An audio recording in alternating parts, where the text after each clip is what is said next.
IPL 2024 কেকেআরের গম্ভীর hot seat পুরনো হওয়ার পথে দৌড়ে এগিয়ে প্রোটিয়া কিংবদন্তি। কেকেআরের গম্ভীর ফিরতে শোনার সময় ফিরেছিল। দীর্ঘদিনের ট্রফির খরা কাটাতে পেরেছিল শ্রেয়াস আইয়ারের নেতৃত্বাধীন নাইট রাইডার্স।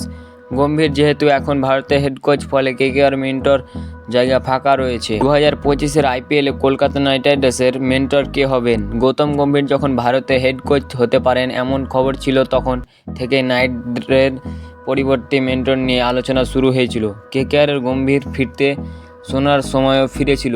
দীর্ঘদিন ট্রফি খরা কাটাতে পেরেছিল শ্রেয়াস আইয়ারের নেতৃত্বাধীন নাইট রাইডার্স। গম্ভীর যেহেতু এখন ভারতের হেড কোচ, ফলে কেকেআরের মেন্টর জায়গা ফাঁকা রয়েছে। বছরের শেষের দিকে আইপিএল মেগা নিলাম, তার আগেই সম্ভবত মেন্টর হিসাবে এক প্রোটিয়া তারকাকে নেবে শাহরুখ খানের দল। এই দক্ষিণ আফ্রিকার ক্রিকেটারকে একটা সময় কেকেআরের জার্সিতে খেলেছিলেন জ্যাক কালিস। 2012 ও 2014 সালে গম্ভীরের অধীনে আইপিএল জয়ের স্বাদও পেয়েছিলেন। তাকে এবার নাইটদের মেন্টর করা হবে বলে শোনা যাচ্ছে।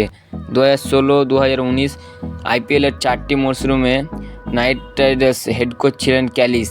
তারপর 2019 সালের কেকেআর কোচের দায়িত্ব ছেড়ে তিনি দক্ষিণ আফ্রিকার ব্যাটিং কনস্ট্যান্ট হিসেবে যোগ দেন।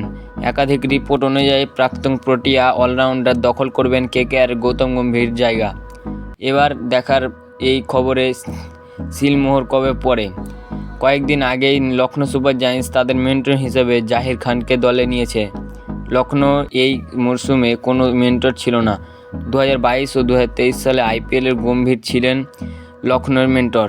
তিনি এবছর কেকেআরে যোগ দেন, যার ফলে লখনৌ মেন্টরহীন হয়েছিল। এবার 2025 আইপিএলের আগেই সুপার জায়ান্টসের সেই জায়গা পূরণ হয়েছে।